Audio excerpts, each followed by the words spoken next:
afternoon, everyone.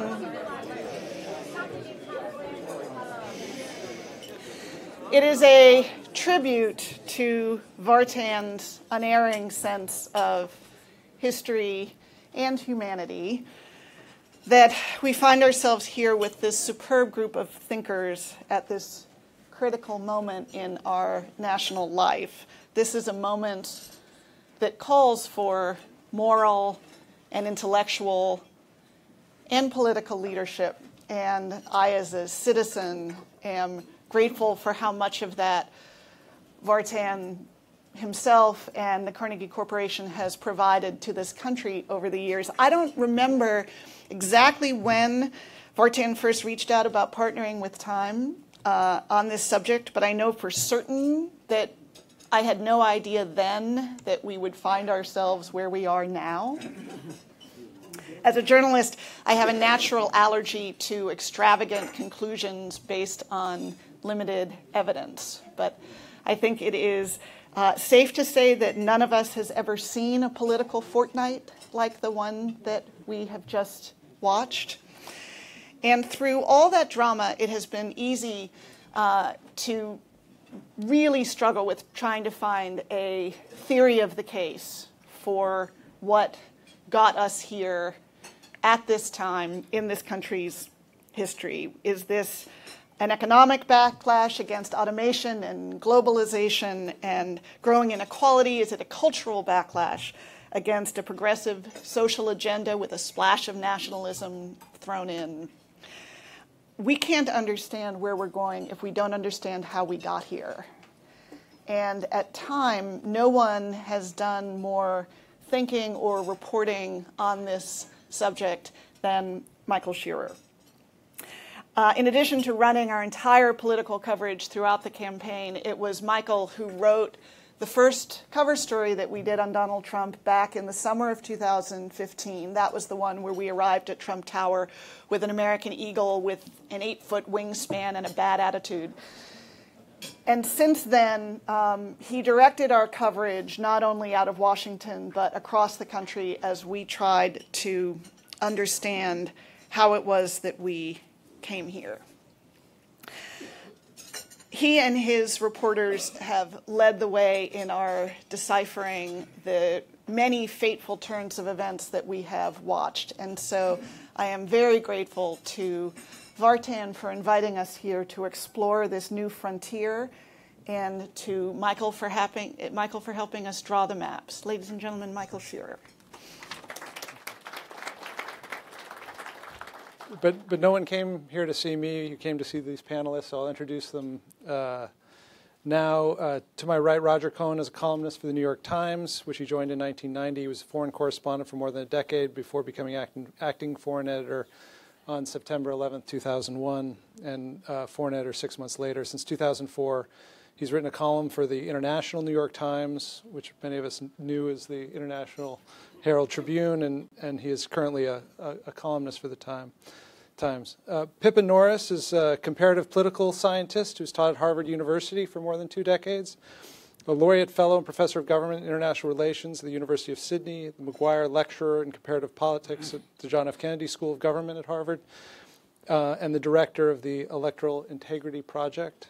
And Ian Bremmer, at the end, is the president of the board of the Eurasia Group Foundation, and the founder of the Eurasia Group, the leading global political risk research and consulting firm, dubbed the rising guru in the field of political risk by The Economist. He's been a columnist as well for Time magazine for a while.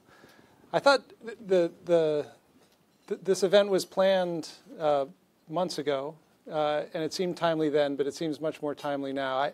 The degree to which we've all been shocked and surprised by the turns of events. I noticed the front page of the Financial Times today was a story about rising bond yields in France as traders bet that Marine Le Pen, the National Front, has a better chance than people thought a week ago of actually pulling it out in the elections there this year. 2 years ago, I remember I was at a dinner with Marine Le Pen, and I asked her here in New York, and I asked her what would happen to the European Union in a decade, and through a translator, her answer was very blunt. She said, "We will have won," meaning the European Union would be disintegrated. And I remember thinking then that, first, I didn't think that was likely to happen, and second, I'm sure that would never happen in the United States, that the kind of nationalism that she embodied would ever come here.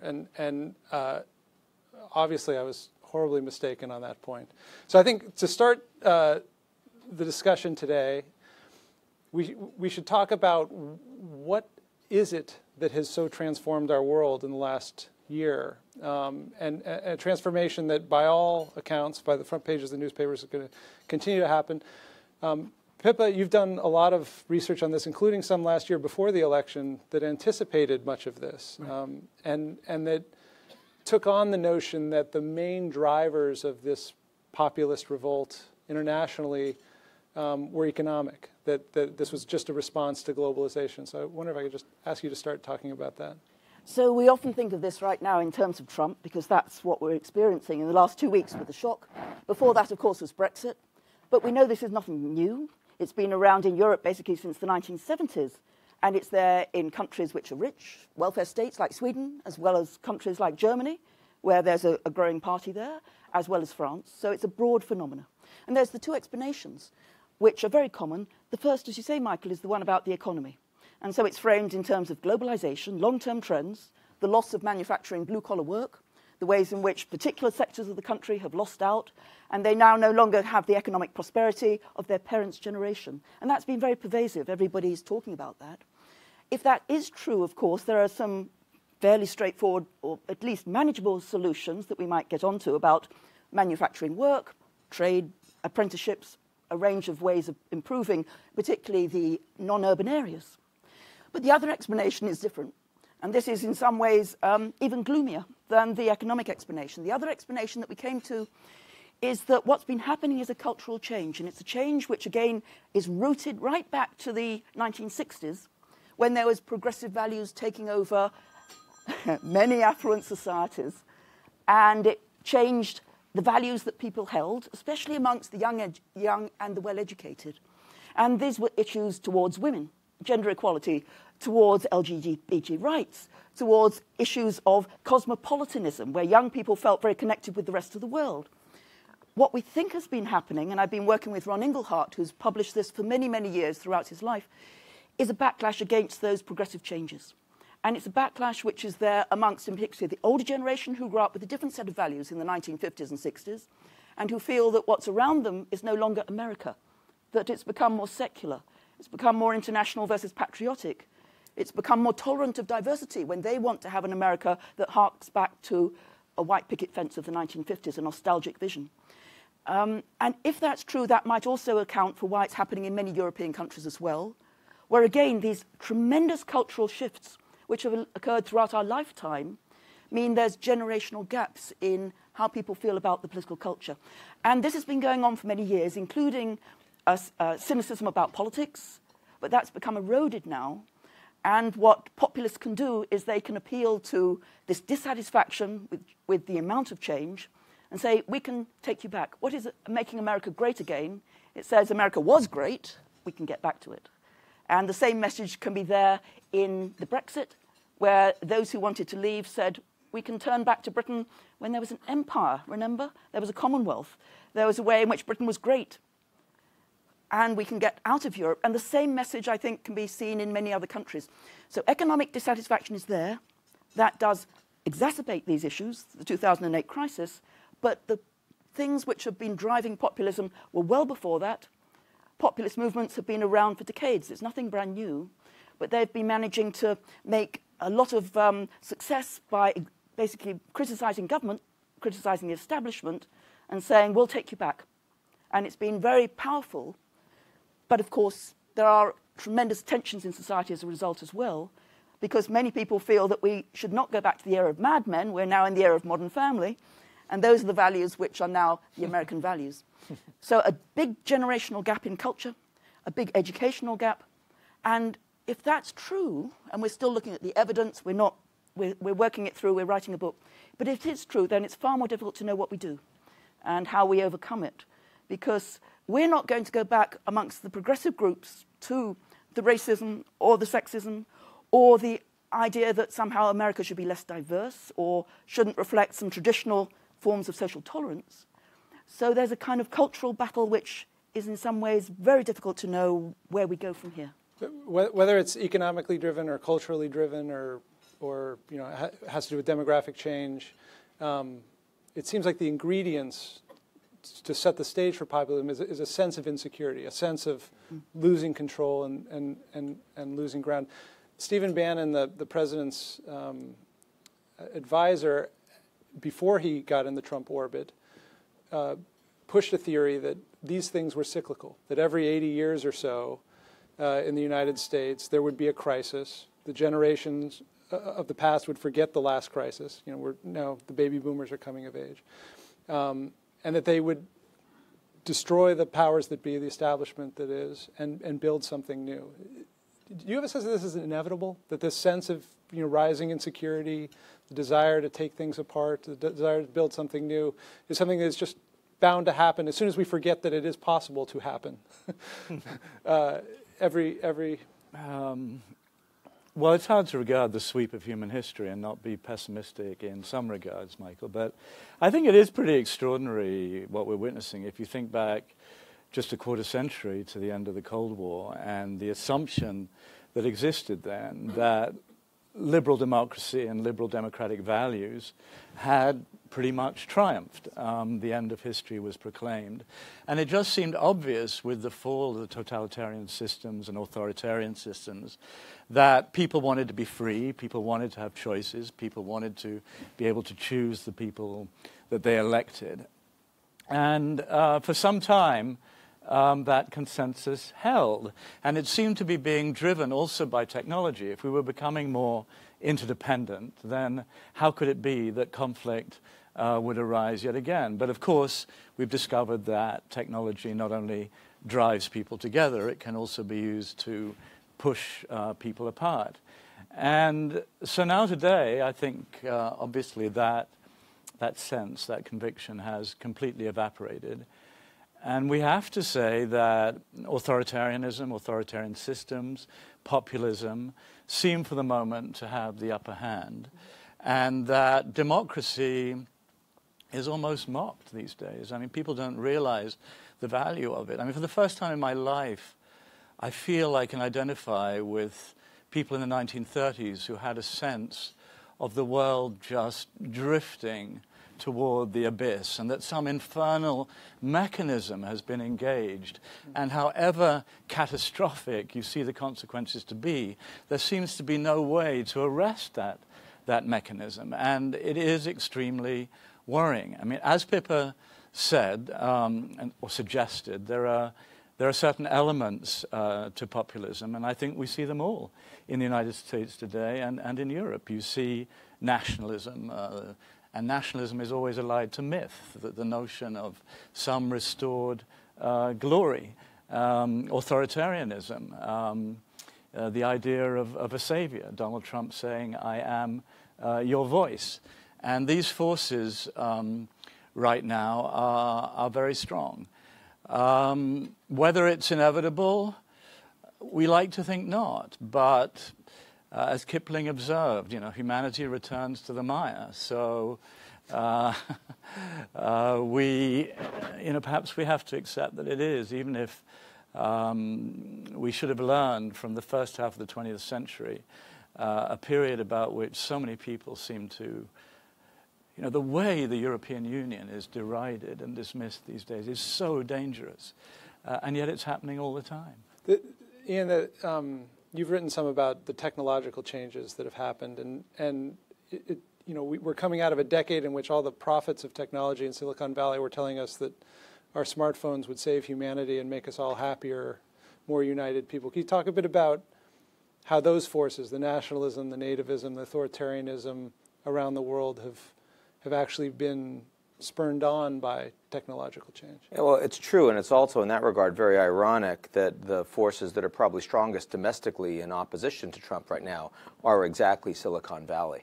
So that which doesn't ultimately destroy us perhaps eventually makes us stronger.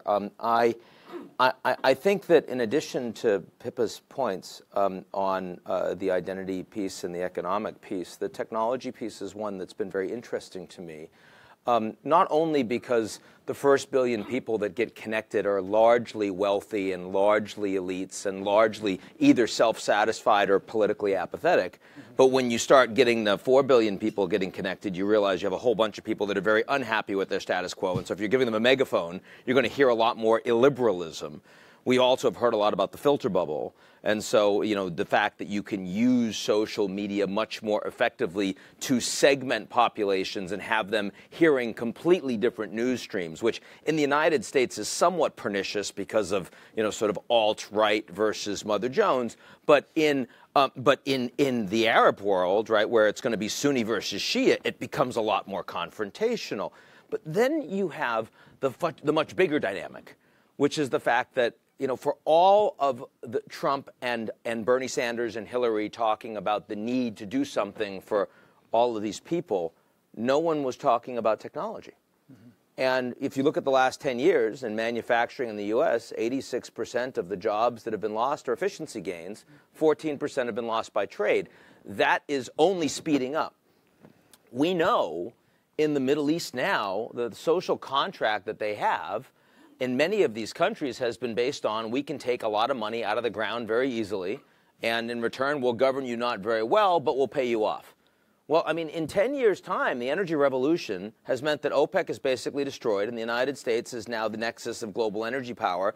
And sorry, Middle East, but what you thought was the underpinning of your social contract is unwinding and will not return.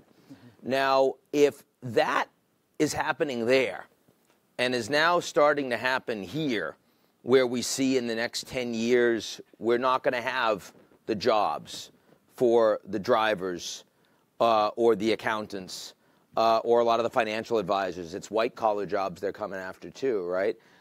My issue is less what happens in the United States and Europe, where ultimately I do believe that the political institutions in each of our countries, maybe if not in the EU, but in the countries themselves, are strong enough to withstand the worst impulses of the descent in Turkey from somewhat consolidated democracy to soft authoritarianism that we've seen under Erdogan. I don't believe that that is really a feasible likelihood in the U.S. in the near term. There are probably some in the group here that would disagree with me. But I think that we could easily see the expansion of the populism that right now is pervasive in the U.S. and Europe going to places that don't have the social safety net to handle it or the political system, like China. And if I think about the next 5 to 10 years, what would happen if what had been the global driver of economic growth, 38% of all growth right now, comes from China? And it's top-down and consolidated, and they're supposed to be transforming, and yet right in the middle of that transformation, we're going to throw a technological spanner in that's going to make it not work. I think that's an interesting question. Just, if I may, Michael, just push back a little on the impossibility of soft authoritarianism coming to the United States. I think we're moving pretty close to it. What is the foundation or a foundation of soft authoritarianism? It is destroying the value of the truth, destroying the distinction between facts and lies. If you have a completely disoriented populace, and I think the population of the United States is increasingly disoriented, and I think the design of the president and the design of Bannon is to disorient people constantly. And this is a movement, and the president is running the country as if he's the leader of a movement, not as the president of the United States. Once the distinction, and we here are all in the press, we care about facts. Once the distinction between facts and falsehoods has disappeared, the basis for soft authoritarianism is there. And I think we're getting pretty damn close to that right now. And I would just say, I think of course there's pushback you should from the keep courts. writing the op-eds that say that, because the alarm bells need to be rung. Yeah. But I actually think that in the United States, leaving aside the fact that there are people that will leak and there are adults in the cabinet and all those things, I also think the reality of the United States is power has been decentralizing a lot.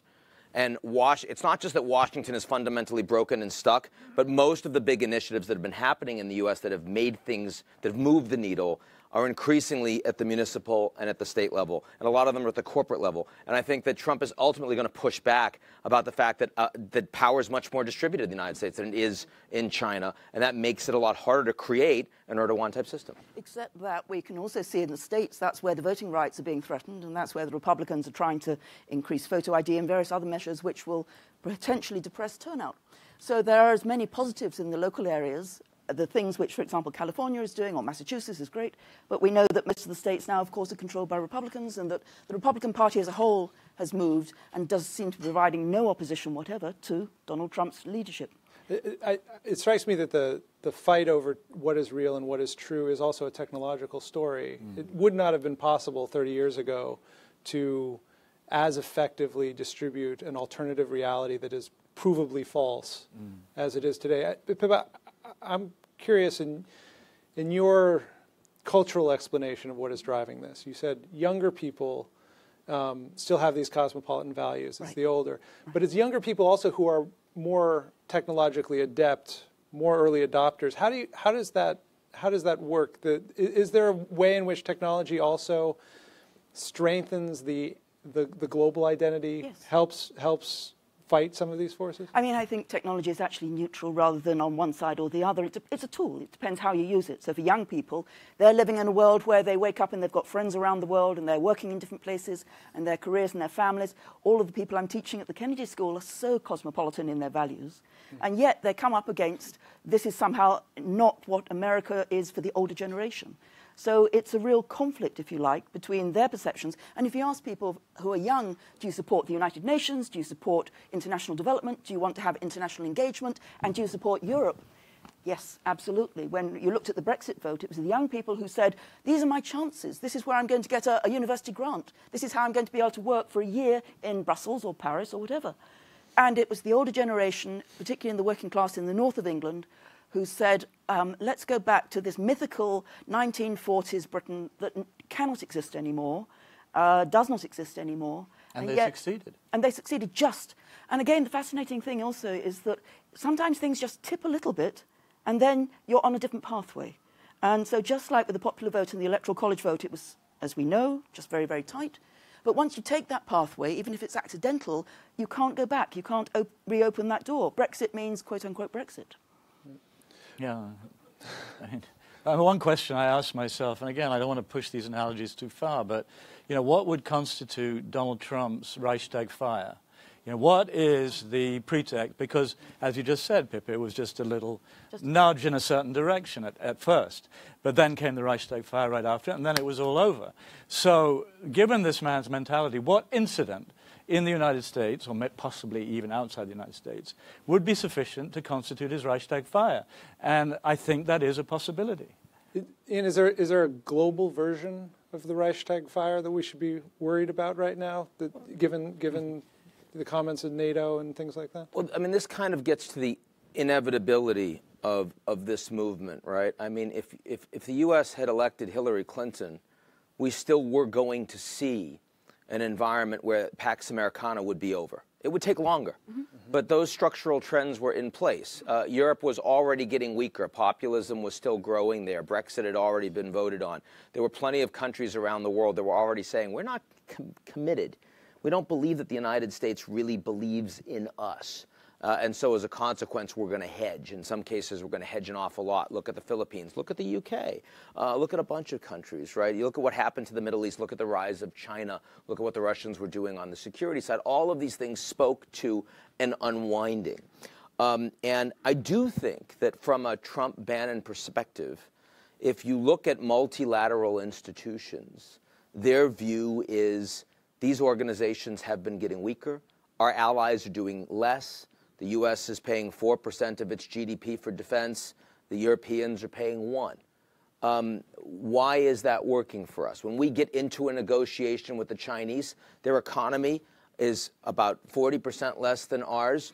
Our military is vastly bigger. our soft power, our diplomacy, and yet they're able to outgun us. How can that happen in these negotiations with other countries? And it's because the Chinese state is very strong and vertical, and the American state is not. So if you're thinking about an environment where these institutions were going to unwind, it should not be surprising that the Fukuyama end of history is actually being reacted to by a bunch of would-be nascent industrial policy mercantilists and state capitalists who are saying, we need to make our state stronger. I'm simply saying I believe that efforts to make the American state more structurally vertical are going to be systemically impossible to put in place. And I think that's true because of the way capitalist America works and the role of money.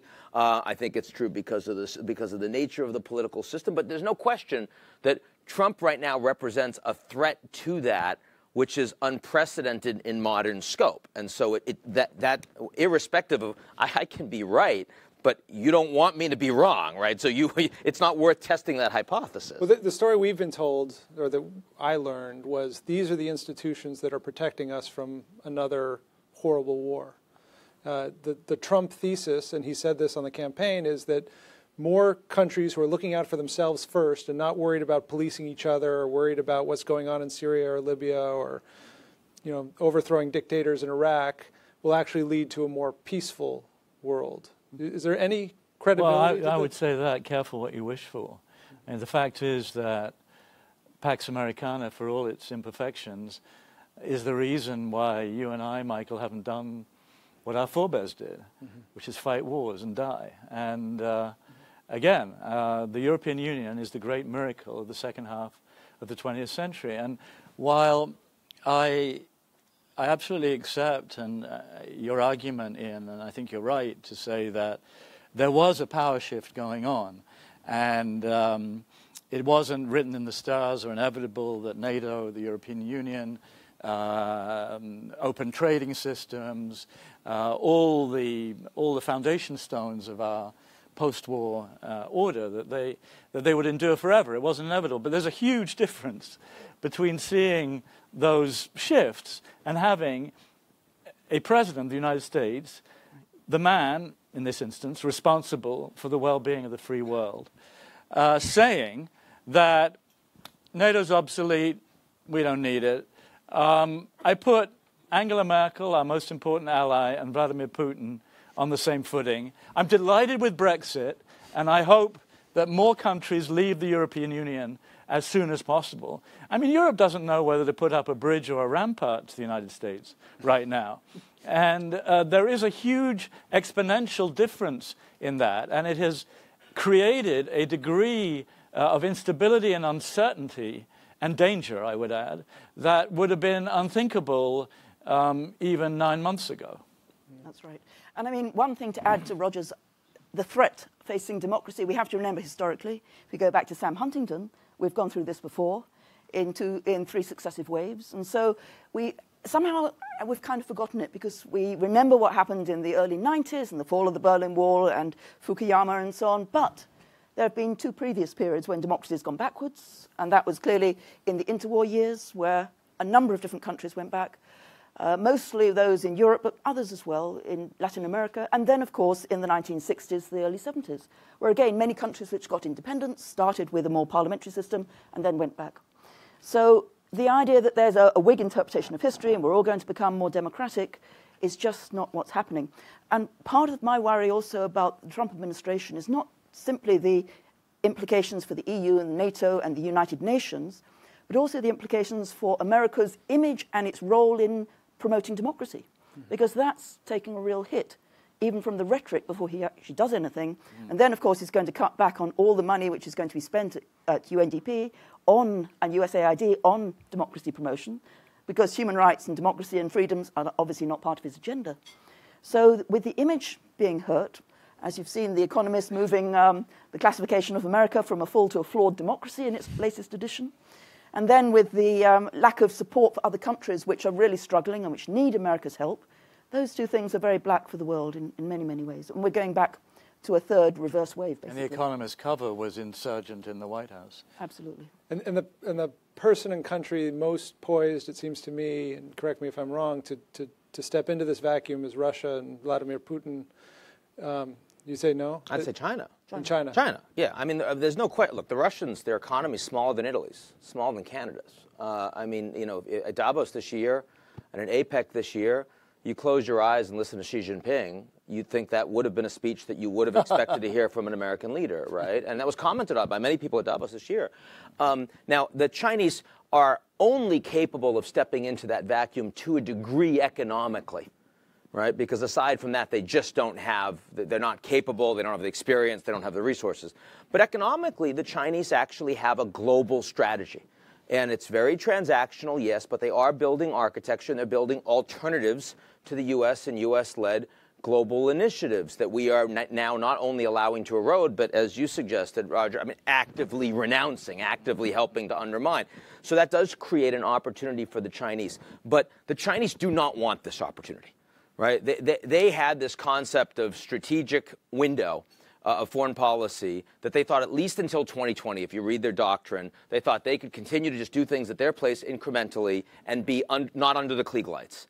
And now they feel, because of Trump and because of what's happening to globalization, they have to take the lead. And they also, let's keep in mind, Xi Jinping and Trump, no conversation so far since he's been president, nothing scheduled. Probably just as well. Well, you know, I disagree with that. I know it's being funny, but I mean, the most important bilateral relationship in the world, we kind of need them kind of engaging, right? Right. Especially given the sort of stuff that Trump has talked about. So I think on the one hand, the Chinese are clearly going to pick up a lot of speed with a lot of countries in the world that are saying, you know what, China's probably a slightly better or even a much better option for us given the alternatives.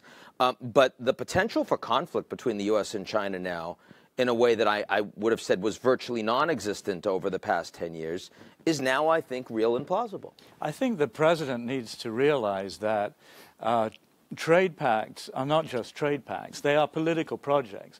When he rips up the TPP in pretty much his first act, he hands an immense gift to China. That was a political project, in part, designed to offset Chinese power in Asia.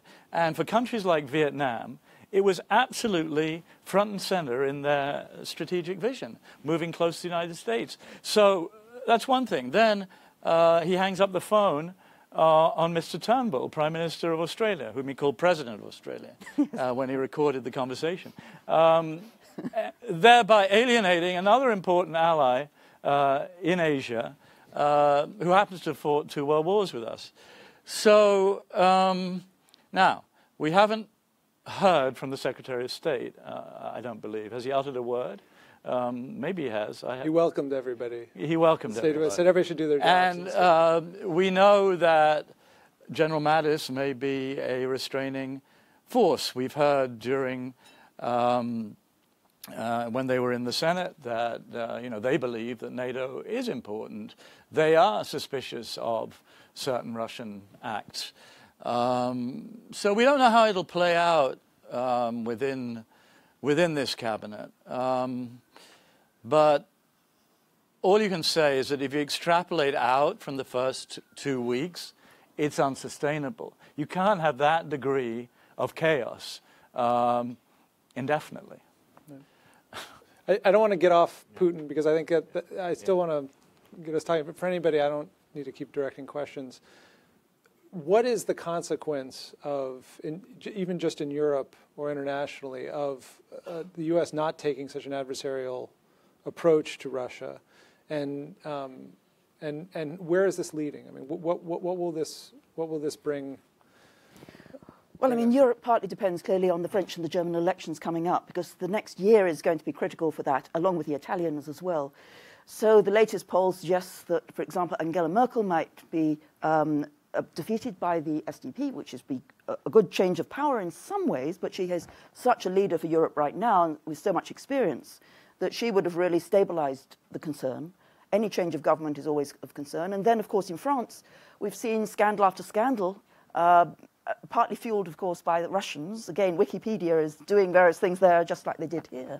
And WikiLeaks, even worse than Wikipedia. I apologize. WikiLeaks, that's right.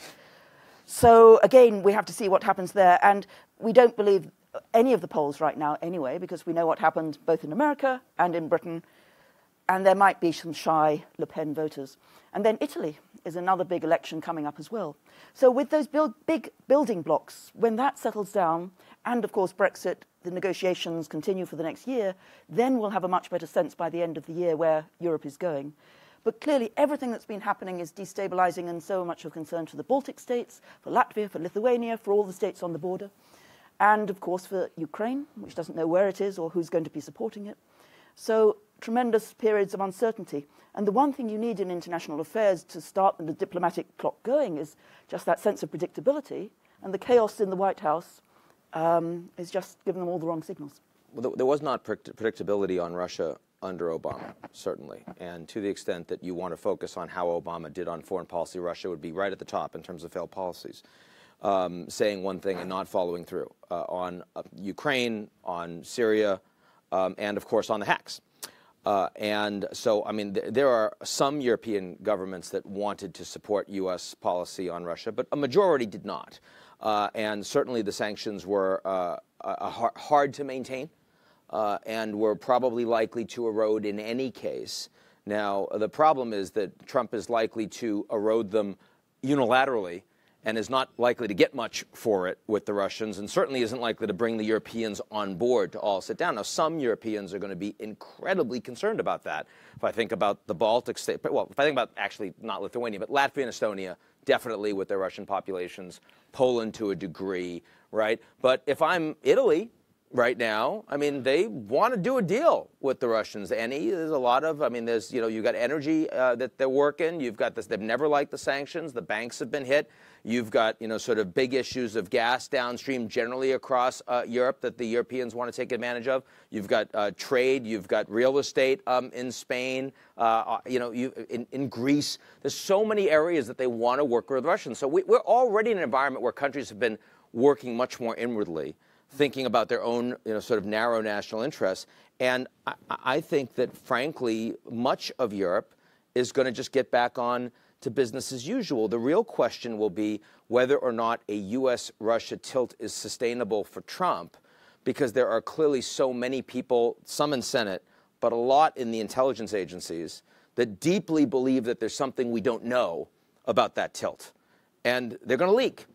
And some of those leaks will be damaging. And I think that's what's into the sustainability. I think that Roger's completely right that you look at the first 2 weeks, it's not sustainable. But then again, if you look at the first 2 weeks of sapling growth, you'd say, oh my God, it's going to hit the moon, right? And that's not sustainable either. I think that the U.S.-Russia relationship, is, of all of the things that Trump has come out of the box and tried to do, is the one that will prove to be least sustainable most quickly in foreign policy.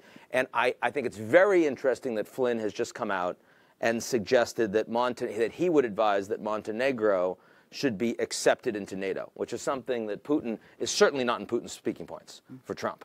So let's watch that. Yeah, I mean, that point, Ian, that there's something we don't know about Trump and Russia.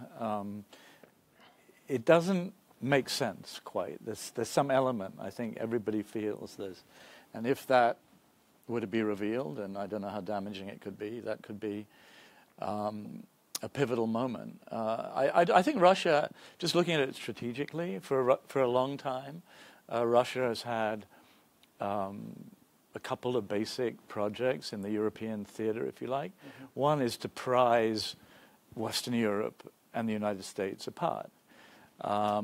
It's spoken of our European house from Lisbon to Vladivostok and other funny dreams like that. And so that is a very fundamental Russian strategy. It wants the United States out of Europe. And of course, the transatlantic relationship has been the foundation of peace and security. So it wants to do away with that. And it clearly, Vladimir Putin has identified in President Trump somebody who might not look askance on that, or might even think, well, hey, yeah, why are we spending all this money in Europe? What's it for? Is that a good deal?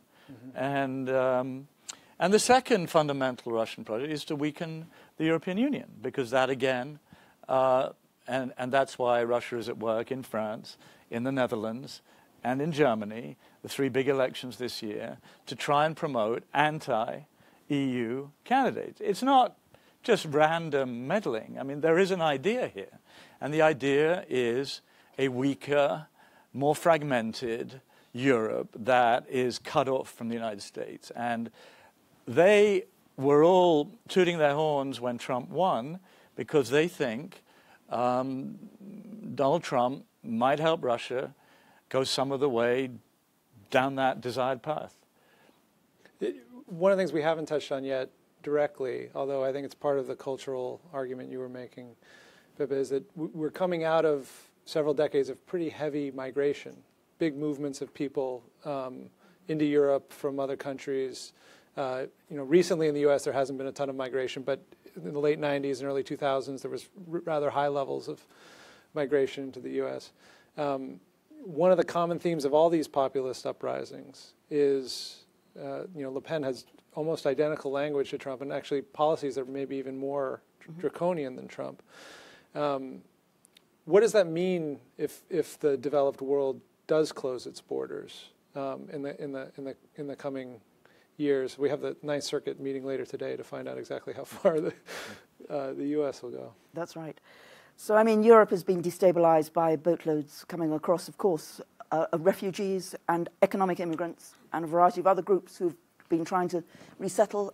And the open border policy has been pushed back clearly by Hungary and many other countries as well. So it has had a destabilizing effect.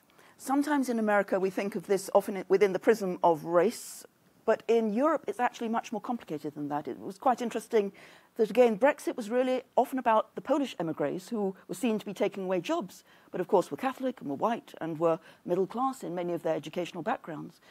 But there clearly is the pressure against having open borders. And in some ways, I do think that this was partly Angela Merkel's fault, that she did open it without any real discussion in the Bundestag, without any real discussion in her cabinet. I think her own background meant that she felt very open to refugees and that this was a genuine cause that she could get behind because she was in East Germany herself. But the impact on Italy, on Greece, on Hungary, on many of the other countries, Romania, Bulgaria, nobody really planned any of that. But there were already more than 1 million refugees sitting in Europe by the time she took that decision. That's right. But it was like almost a tipping point to some extent, that just the images that we had and the idea that there was so many more people coming, and potentially even more. Yeah. And of course, then you couple that with the events of terrorism in Paris and in many other parts of the world, and that the two things have come together. And it's always been, nationalism has been at the heart of populist authoritarian parties. That's their core base. And that, again, is nothing new. It's been there since the 60s and the 70s. In Britain, we had a very nasty party called the BNP, then the National Front, and we have white nationalists here. So it's always been part of the appeal of populism, nativism, keeping the borders to ourselves. But, of course, we only have to look also over the border to Canada to see that countries can take very different positions on that. And Canada's own position has been really very positive. And the economic impact is also still playing out. So again, in Germany, the impact on the economy has been quite positive in a number of ways. They need young people to work. They need people to work in blue-collar jobs. Germans aren't willing to do that. So all of those are part of the complex mix. So we've done a pretty good job of laying out all the grim potential here of the populist uprising. I wonder if I could ask, what if we say that this is being driven not just by leaders like Trump and Le Pen, but by environmental factors, a real cultural discomfort, economic transition, technological change. Right. What are the ways the world can address this in the coming years, and it will likely continue to grow, that do a minimal amount of damage, that would actually be productive? Are there routes we can take to deal with these concerns, which are broadly felt, that would avoid a war, avoid human suffering, by refugees, things like that? Well, I think if you look at the last 15 years, there's no question that there have been a series of debacle. There was the Iraq War. There was the creation of the euro in it was a noble idea, but it was completely flawed. And there was 2008, and it seemed that everybody in power, the elites, if you like, and maybe we should discuss what elites are, that they simply walked away from these debacle with impunity, with complete impunity. And I think that has fueled the anger. And that's been accompanied because of the way globalization works, by exponentially growing inequality within Western societies. Global inequality has been reduced. I mean, the difference between the poorest nations of the world and the richer has been narrowing, and hundreds of millions of people have been pulled out of poverty by globalization in Asia, for example. But I think this combination of impunity, inequality, the sense that the system is rigged, that politics is one big heist, and to give Donald Trump credit, he intuited more quickly and more accurately than anybody just how powerful those ideas, those grudges and grievances could be as the fuel for a political movement. He was just quicker out the box, clearer, direct declarative sentences, no ambiguity. He got it. He was onto it. And he pulled off something absolutely extraordinary. I mean, he borrowed the Republican Party like you might rent a tux for an evening. And it was a really extraordinary performance. So to your question, I think if inequality has to be addressed, I think, on the level of taxation, on the level of education, impunity has to be addressed. I mean, these failures of Western liberal societies cannot be ignored. If we go on doing the same thing, it's going to get worse. Now, how exactly you formulate policy is a question to be debated. But if you ignore some of those areas I've just mentioned, then we're going to fail. I think there are two things that you can do to avoid wars. And they're both constructive, but they're ideologically radically different. The constructive ones, building off what Roger just said, are, let's look at how to change a flawed social contract. I mean, if people don't believe in their elites because they think they're delegitimized because they're no longer able to provide for the things that they used to provide, and those provisions are both about economics and identity, then you're talking about some fundamental structural fixes. And we've seen some of these start to happen in small places. We've seen universal basic incomes in some of Scandinavia. We saw it fail in Switzerland. We see in Denmark talking about jobs increasingly as a gig economy, an Airbnb effectively for the labor force, where your benefits come from the government, but no one's going to have, very few people have full-time jobs. Instead, they basically are surge paid when they're really needed, and then otherwise they're off for a while. You can imagine that. You can see what Singapore is doing on training, and the Emirates to a degree as well. You can look at what Randall Stephenson at AT&T is doing for his entire workforce, where he's paying for all the training, but they have to do it outside of the normal work hours, and as long as they do it and they succeed, they're going to have jobs going forward. But when you look at the leaders around the world right now, the ones that we have, and since this is going to affect most of them under the terms that these leaders, this isn't in 20 years, this isn't climate, this is like now these guys, right, and mostly guys, none of them are remotely close to the kind of solutions that you're talking about. And so, therefore, you start thinking about the other solutions. And the other solutions are you find a more effective way to separate your populations, right? You need to, if inequality is structurally going to grow, you've got to keep people away from each other. And you can do that through a narrative and fake news, and you can do it through walls. And I think the country that's most effective in doing this in the world right now is increasingly China, where how many of you in the room know about social credit? Show of hands. Fascinating, right? Social credit, they don't have credit ratings, right? Instead, they are putting social credit in place where the economic benefits that you will get from the ability to get a mortgage on a house, to be able to travel someplace, to whatever it is, will come from your social credit, which is determined not just by your economic behavior, but also by your social behavior. Who are you connected to? Are you behaving in ways that are acceptable to the state? That is technologically now feasible, and we're going to see a lot more of it.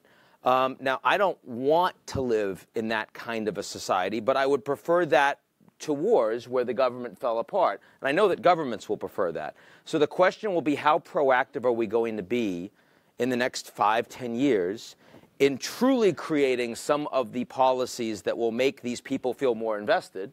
Because if we do not, then the inequalities will become more structural and the people will become more separated. But I have no reason to believe that the top 0.1% are going to just give up their present position. There was nothing at Davos this year that made me feel like that bubble was getting thinner. It felt thicker. It felt very self-satisfied from that perspective. So, I mean, they're doing very well. But Ian, that really does assume that the cause, the problem, the heart of it is about economics and economic inequality. And all of those things will be valuable.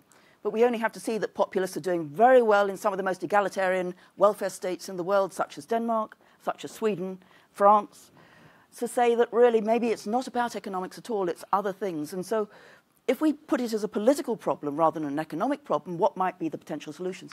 Well, I do think that the pushback, the resistance which we've seen being... I've never lived through such a mass demonstration. I don't think anybody here has. 4 million people turning out for the Women's March, and not just, of course, in America, across America in all the small towns, but also in Sydney, in London, in Paris, in Edinburgh. And then we have to see it hasn't just finished. Again, tremendous energies, but it's going on for 2 weeks anyway, maybe for longer. Lawyers turning up to do pro bono work for immigrants, the pushback which is there in the media, in the mainstream media, which has been very strong, consistent, arguing, criticizing, and putting an alternative view. I mean, all of these things are, as Obama said, the way in which we can mobilize. And I think liberals were asleep at the wheel with the election. We kind of assume, and I say we, that it was going to be Hillary and that we'd go on with Obama and that we didn't need to do much and that therefore things would go on in our familiar little bubble. Just like in Europe, Britain thought that it would go on in the EU. So it's a wake-up call. And I think everybody's become energized, sometimes too much. Sometimes the anxiety level is really problematic for people. But I do think that it's going to mean higher participation in civic associations, in interest group mobilizations, in our student unions. Our students are suddenly mobilized as well in a way they hadn't been before. And so there's a force and a counterforce.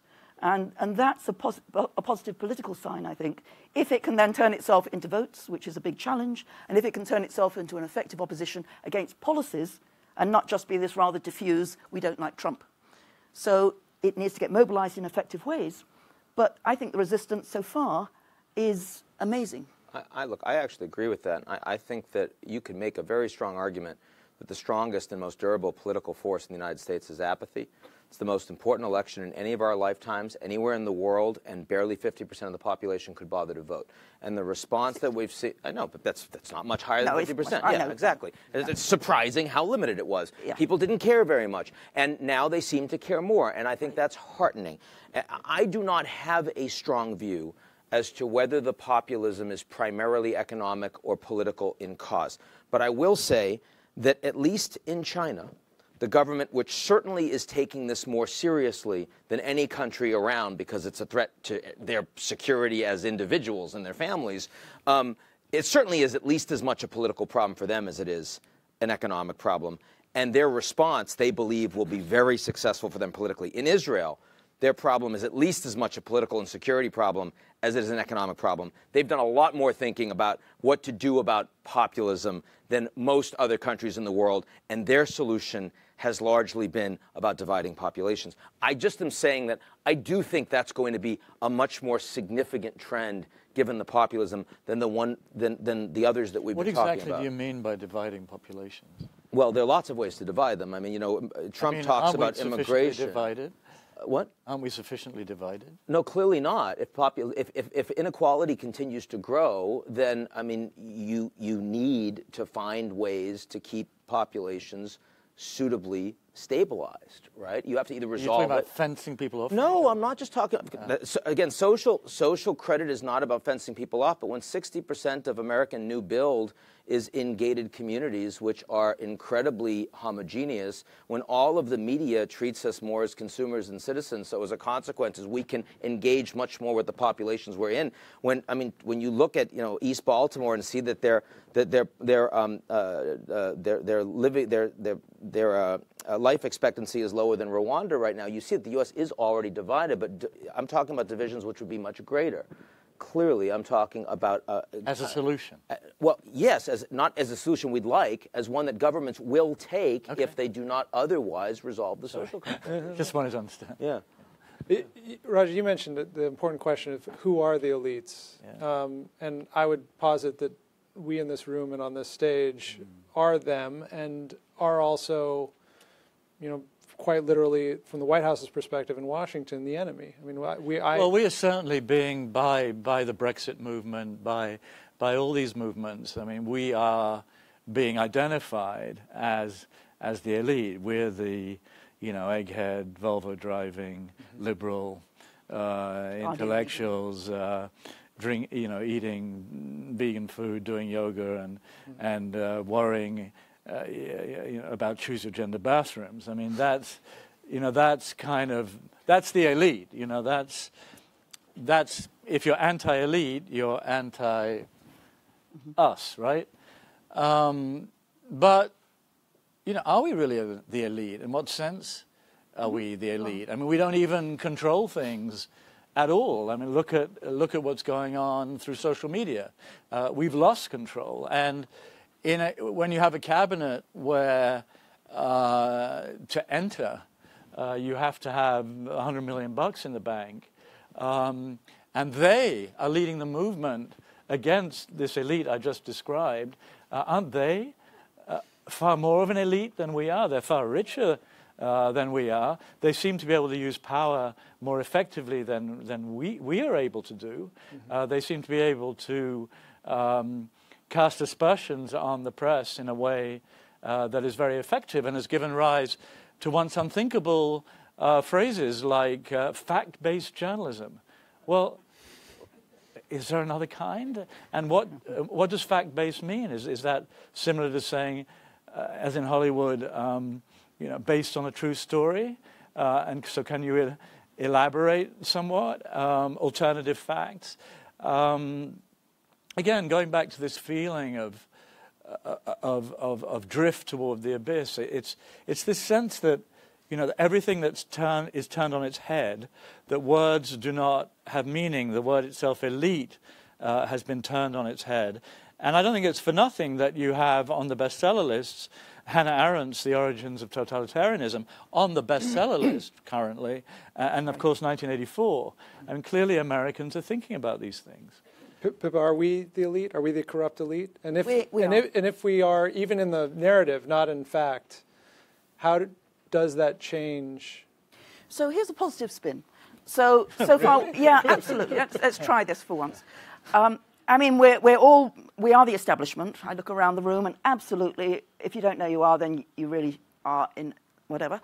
We are the elite, but in some ways, the challenge of populism can be seen as a positive move. It can say, look, as you say, 40% of the American public don't vote. Our system was broken before Trump got in many, many major ways. Look at gerrymandering. Look at the way in which the level of incumbency is so strong, where basically members choose their voters, voters don't choose the members. Look at the stalemate that was there throughout the Obama 6 years, the last 6 years anyway.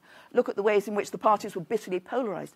There were things to criticize in American democracy, and what populism is doing partly is saying we need to have a pitchfork revolution to try and change this. Now, I think by opening the door, it's going to go worse rather than better, because you're opening the door without providing any real ways for most people to be able to produce positive reforms.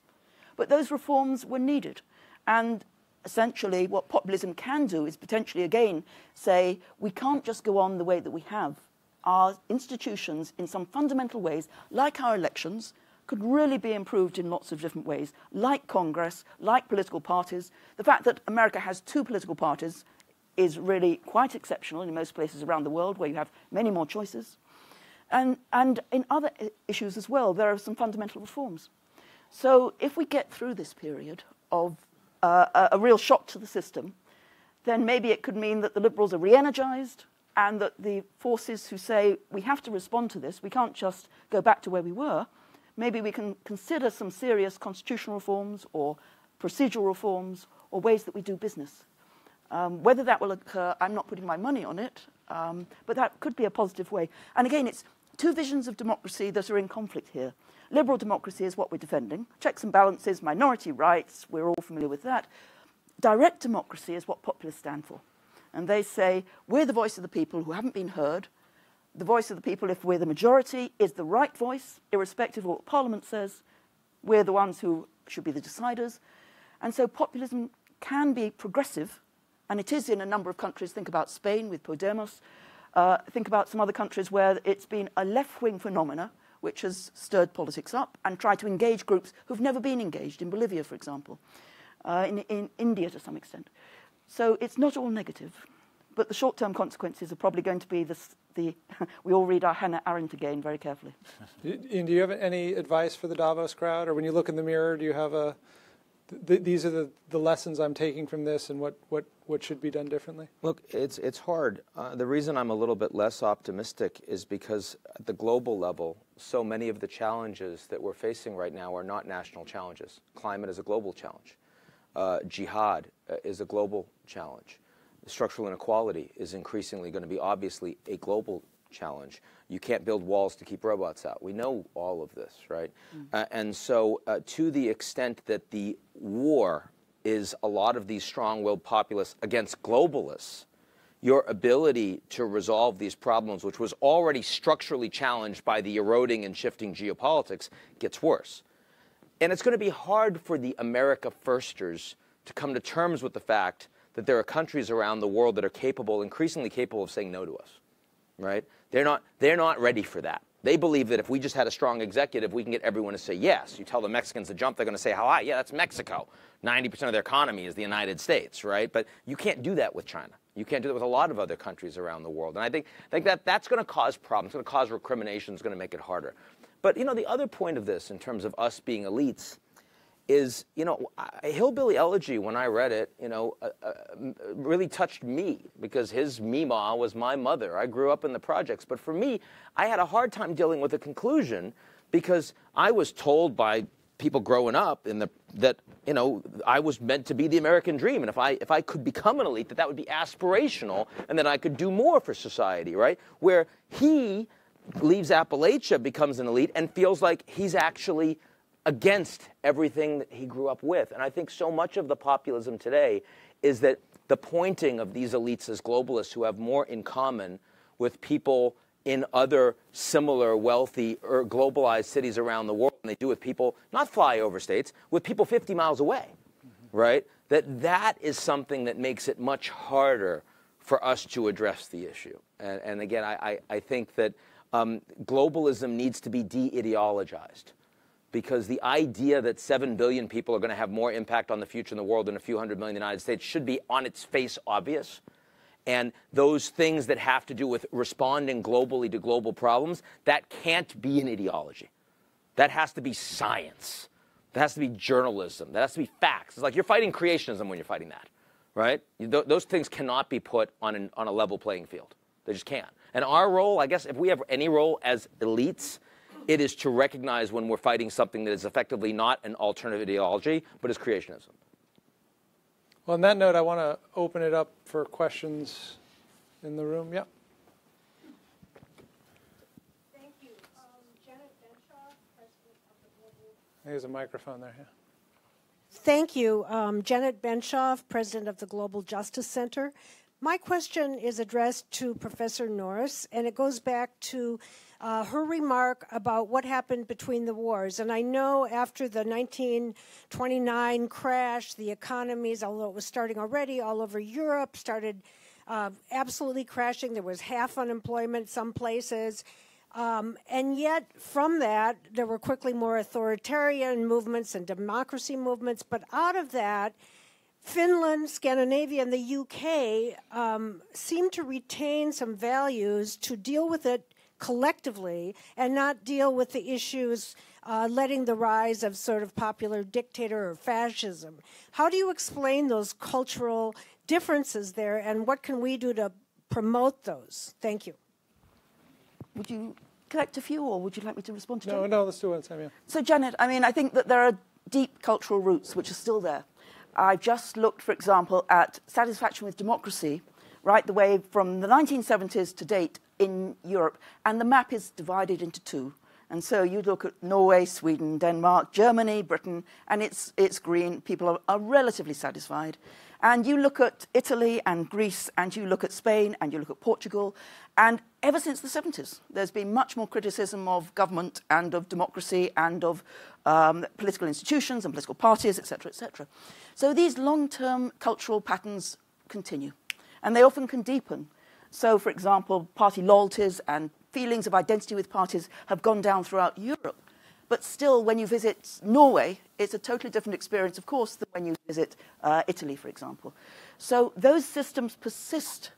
And what we can see, and again, I think we have to learn from history. We have to go back to our Sam Huntington as well as our Hannah Arendt. We have to go back to Duane Lintz, who was a wonderful observer of the tensions in Latin America, and really understand that many of the things of the generation of political scientists and social scholars writing in the 1960s, immediately after the Second World War, exactly are the things which we're facing today. And we can learn those lessons that we've forgotten in the rather optimistic 90s, when we just thought that democracy had triumphed, as you said, I think, Ian, and that it was just going to continue, and it's the best of all possible worlds, and there was no alternative. I mean, the real shock has been that there is an alternative in our lifetimes. I've never experienced that before. Many of us have never experienced that before. Yeah. So we have to adjust our mindset. We have to adjust our concepts. We really have to get a radical shake-up of social sciences, which really did not predict much of this. It's rather like the fall of the Berlin Wall. We catch up afterwards, but at the time, nobody was saying this was going to happen. So it's a healthy jolt to our intellectual thinking. We were a bit flabby, rather like liberalism was a bit flabby. And as soon as you get challenged, you have to rethink things, our concepts and our evidence, and the ways that we're thinking about the dynamics of regime change around the world. I could just add one thing. Yeah. Obviously, a core factor in the rise of the Third Reich and of Hitler gaining power was the humiliation of Germany after World War I and Versailles, the perceived humiliation of a country, and I do think that in the United States, here on the coasts at least, we've underestimated the impact of two unwon wars since 9/11. Vast expenditure of money, of lives, for no glory, no victory, almost a sense of humiliation, kind of limping back home. And the 2.5 million servicemen and women who deployed, 2.5 million, they've gone out they're in every community in the United States. They might not be in New York City much or in Manhattan, but they are everywhere around the country. And in August of last year, I was tired of sitting at New York dinner parties listening to people like us competing to come up with the drollest put down of Mr. Trump, who after all at that point had 13 million people who had voted for him. And I went down to Kentucky and spent a week there and spoke to a lot of Trump supporters, and I was very struck by that sense, by the sense that that President Obama had not stood up for American pride, for American exceptionalism, if you like, that he'd gone to Havana or Hiroshima and had apologized or come close to apologies, that he wasn't really proud of the United States, that we're a great country. And this, of course, gets to Trump's slogan. And I think that element of these two unwon wars, of the humiliation, it's in there somewhere and makes the current situation, has made the current situation more combustible. And they had no illusions, many of these Trump supporters. They were saying, yeah, he may well land us in a third world war. He's out of control. I mean, hopefully there'll be some people. Of course they weren't stupid. And they just had different ideas. But they thought it was worth it because America was losing some essence of itself in their perception under President Obama. As the microphone goes, I want to read, we have Facebook listeners, and in the interest of direct democracy, I'll read one of the questions. It's from a viewer named Rachel. She asks, can we even consider an isolationist approach again in the U.S. in this globalized world? What would it look like? Is it just a political dream? That implies, we were just talking, Deanna and I, at the table over lunch about Stephen Walt's recent piece, which we both thought was quite good, talking about how, look, there are a lot of Americans that thought that Iraq and Afghanistan were disasters, that recognize that the U.S. has no good options in Syria, no good options in Yemen, and maybe the U.S. should let these guys figure it out for a while. I don't think that there's a lot of opposition to U.S. deploying forces all over the world to try to resolve challenges, engage in nation-state building, or even put the guardrails on when our allies aren't willing to do it. We don't need the energy. The Chinese increasingly do. They're showing more interest in leading peacekeeping from the United Nations. Why not do that? I mean, Japan gives more money per capita to, sort of humanitarian aid than the United States does, but they're not doing a lot of this other stuff, right? And the Japanese are perceived much more favorably around the world than the Americans or the Chinese at this point. So I do think that there's a lot to be said, but I suspect that the intention behind the questioner was, can Trump stuff work? And I don't think Trump is an isolationist at all. Mm-hmm. I think Trump is a very strong unilateralist who will intervene a lot. And sometimes intelligently and sometimes really not intelligently. And so the question is, can American unilateralism work? And that is a U.S. policy that looks a lot like traditional Chinese foreign policy. Very transactional, very bilateral, because we're more powerful in bilateral relationships. But you get rid of the multilateralism, not only the approaches, but also all these institutions that we set up because our corporations were going to benefit from that and our people would benefit. And that's the problem, is that so much of what underpins the U.S. dollar as the global reserve currency and the global efficiencies of the marketplace, because we forgot about a lot of the people inside the United States, we end up throwing it away. And our ability to respond, because it's true that we didn't respond to these people. It's true that they had no good reason to support NAFTA or TPP because we didn't give them one. But that didn't mean those were bad policies. It meant that we forgot about those people. And so I do believe that a more unilateralist policy will end up critically undermining the ability of the U.S. government to actually respond responsibly to a lot of our citizens. Well, we saw they can figure it out in Syria. That for a long time was the Obama policy. Okay, you've got Sunnis killing Shia, you've got different factions going at each other. Why should we care? Well, turned out that America did not uphold its word, the red line, and Putin stepped center stage, and the situation degenerated to the point that 1 million plus refugees from the area poured into Europe. And you can certainly argue that without that influx, Brexit, I'm not saying definitely, I'm saying you can argue it, that Brexit would not have happened. The European Union, I would argue, an essential ally of the United States, would not have been undermined, and the Trump movement wouldn't have been as powerful as it's proved. So I think it's very dangerous to, I think, to step back for the United States is very dangerous. Oh, yeah. Okay, great. Maribel Moray, I'm a 20th century historian at Clemson University in South Carolina and an Andrew Carnegie Fellow. So I don't know if I'm part of the elite living in the South or not, but we're sitting here at the Carnegie Corporation offices, and I study elite philanthropy and their approach to racial inequality in the U.S. And I'm thinking, what role should foundations play? So, for example, foundations have an uneasy relationship with democracy, but at a basic level, they're part of civil society. And you have nonprofits in civil society, you have elite foundations, smaller foundations, and altogether, arguably, they're a central part of democracy. And without a democracy, you can't have civil society. Arguably, it doesn't exist, though China is a different model that challenges this. So what role should, for example, the Carnegie Corporation play or other foundations in challenging Trumpism? Could they start defining the American people differently? Is a problem with even the term populism not being given to the women's marchers or Black Lives Matter? Who are the American people? Because part of the problem in the European context after the 1920s is how did they construct the Volk, the folk?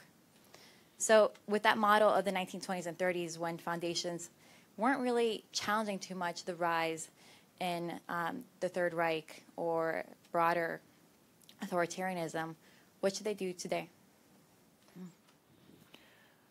Well, I think addressing that question of what is America, what is America is an idea uniquely among nations, and America without its idea is nothing. But the question is, what is that idea today? And I thought Ross Datat, my colleague, had an interesting column Sunday in which he contrasted the liberal view of America, to which I essentially ascribe. I mean, nation of immigrants, nation open to all, nation where diverse talents come together, with a slightly different version that exists in the heartland, if you like, and of which Donald Trump is now the leader. Yes, nation of immigrants, we have been that, but you come here and you adhere, broadly speaking, to a white Christian culture. You adapt to that. That is the kernel, if you like, of what the United States has been historically, and you need to recognize that. So I think those kinds of ideas need to be debated. Maybe foundations can play a role in that. Are you asking what should Carnegie Foundation be financing? I don't think I can ask that. Look, I think Vartan is right over here. But Trump has actually said in speeches that he believes that the United States should not be the global policeman or the leader of global trade, but he has said that the U.S. should lead by example. Now, I don't happen to think he's doing a good job of that. But I do believe that the willingness of the United States to lead the world is kind of structurally gone. But our ability to lead by example is not at all. And that if there's something that foundations can do, and there's something that charismatic leaders in our community can do, it is to try to find ways to allow America and Americans to lead by example again. Those are the stories that matter to us. Those are the ones that resonate. That's why we love, sort of all of these, when we go and we see the Super Bowl, or we love the stories of the person that somehow made it, because they inspire us just by who they are, by what they do. And I think that there are so many of those stories still in this country, and that's how we bring people together.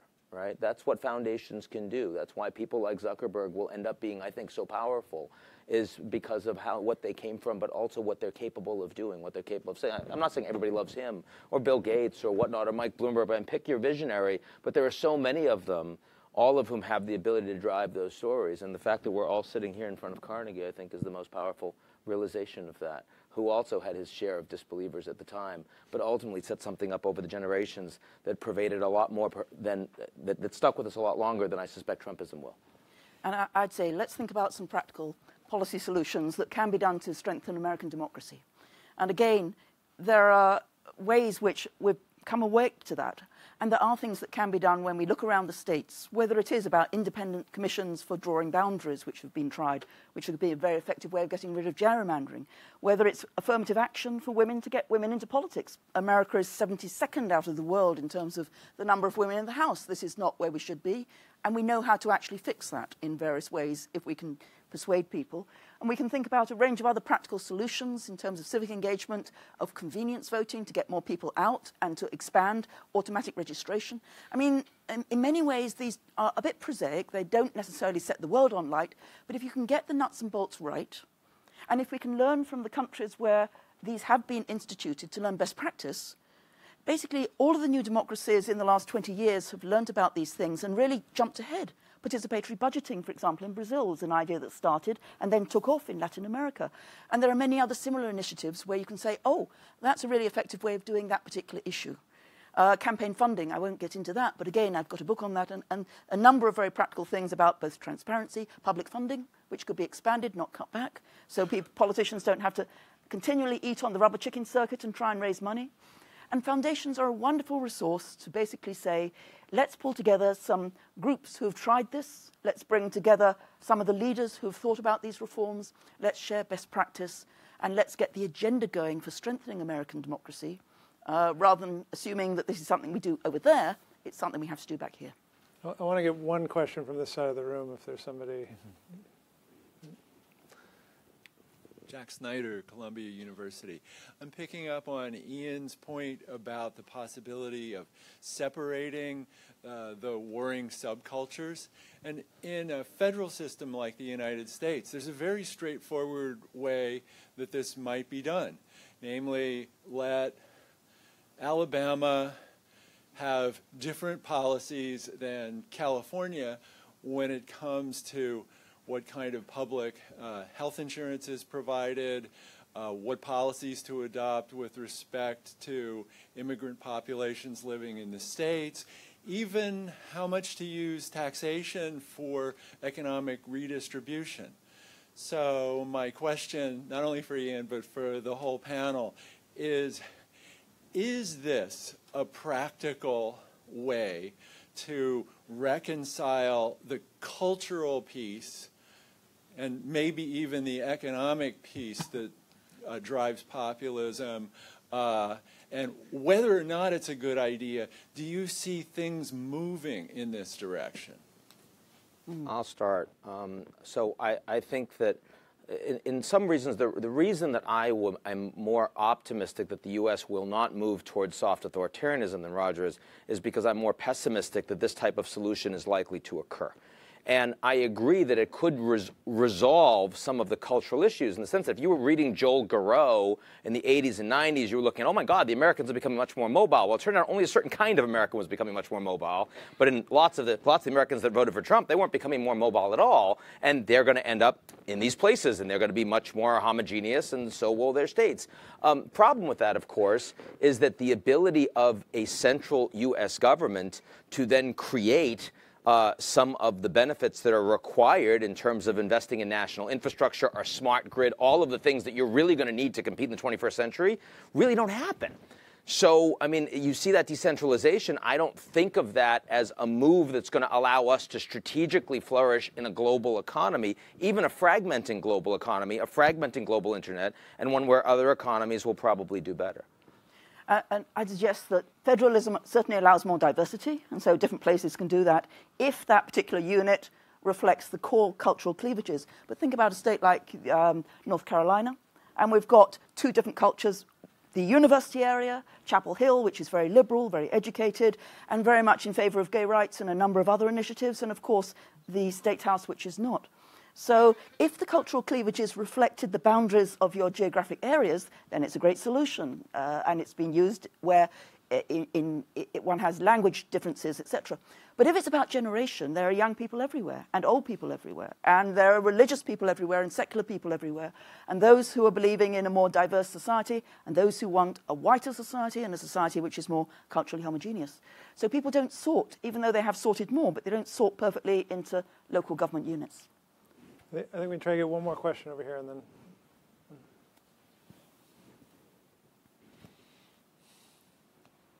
Thank you very much. My name is Cyril Obi, and I work for the Social Science Research Council. Oh. I think this has been a very rich discussion. I just want to touch on the whole question of what I call aging advanced democracies and the crisis that they face. Is there any way we can rethink the connection between democracy and economic inequality to see how we can rethink and regrow and reimagine democracy in ways that we begin to address the roots and the heart of the question of economic inequality? Secondly is, what does all what we have been talking about, what does it mean for continents like Africa? What will be the demonstration effect of what is happening here for African countries that have been struggling to build democracy? Yeah. What kind of forces are likely to emerge as a kind of effect of what is happening here in other parts of the world? Thank you. So just on that last one on Africa and democracy and Asia and democracy and Latin American democracy, a couple of years ago, the money started to be reduced. It basically, all of the development aid that was focused in that section had massively expanded from around 2002 until around 2008, 2009. Now it's being cut back in Europe. Some of the leading funders, bilateral donors like Sweden and Norway, have cut back because they put the money into refugees. And it's being cut back now politically for other reasons as well, where people say, yes, maybe we can help with certain aspects, such as economic aid or trade aid or investment, but not necessarily on democracy. So I just had to rewrite the first couple of chapters of a new book because I started off fairly optimistic about the prospects for electoral assistance. But everybody I speak to in all the agencies around the world, whether it's the Carter Center, IFIS, whether it's NORAD, whether it's IFIS, whether it's UNDP, they all say we've had, in a sense, 7 fat years where democracy promotion was very much on the agenda, and everybody signed up to that, and now we're moving back from that. So the prospects for Africa is, there have been some good progress in a number of countries. Think about a Ghana, think about a Benin, but there are many countries which are highly unstable, and it's likely that the West's assistance to provide stronger infrastructure for democracy is actually going to be cut back and has been cut back quite a bit already. Just to answer the first part of the question, yeah. Are there any models, given the problems of inequality and advanced democracy? We haven't talked at all about Japan today, and that's because not much populism in Japan. Now, in part, that's because middle class doesn't hollow out when your population's shrinking. The place as a whole isn't growing, but per capita income's been growing faster in the last 25 years than any other advanced economy, even than Australia. And at the same time, you don't develop a lot of cultural, sort of hostility and populism when you don't let anyone else in.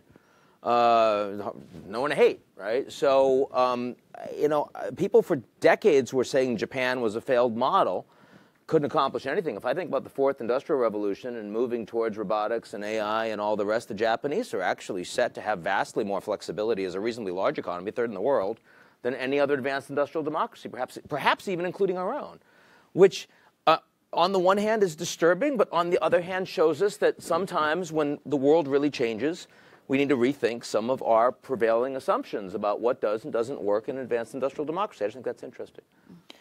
Yeah, on Africa, I think I get the sense democracy is most under siege in the advanced industrialized democracies. Here in the United States, in Europe. You've seen countries that are relatively new in many ways to democracy weathering pretty heavy storms of late, whether it's Brazil or South Korea.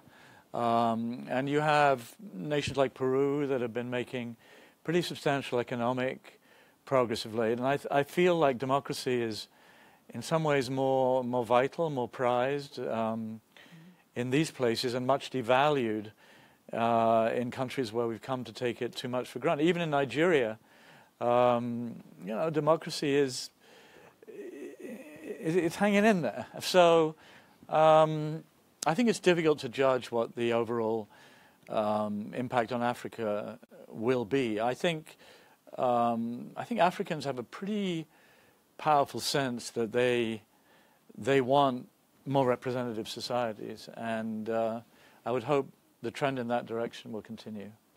We're out of time. I just want to end with a quick anecdote that occurred to me as we were listening to this. I interviewed Trump in 2015, the end of 2015, and it was at the time there was violence at his rallies. He had started talking a lot about illegal immigrants committing crimes. There was a lot of demonization in late 2015, right before the primaries. And I asked him, are you worried that someone will get hurt, that this sort of rhetoric will lead to somebody getting hurt? And his answer to me, he disapproved of the question. He said it's a very unfair question. But his answer to me was, people are already getting hurt. And this is very much a part of his view that this is a zero-sum world. It's a zero-sum game, that you're either hurting or being hurt. And I think that frame of thinking about it's been an undercurrent of a lot of what we said here today, of how can we get through this period with the goal of minimizing human suffering, or at least preventing unnecessary human suffering, recognizing what is going on, is something we should all keep in mind, and it's something that everyone on both sides should be thinking of as they do their work. So thank you very much, and thank you to the panelists. Thank you.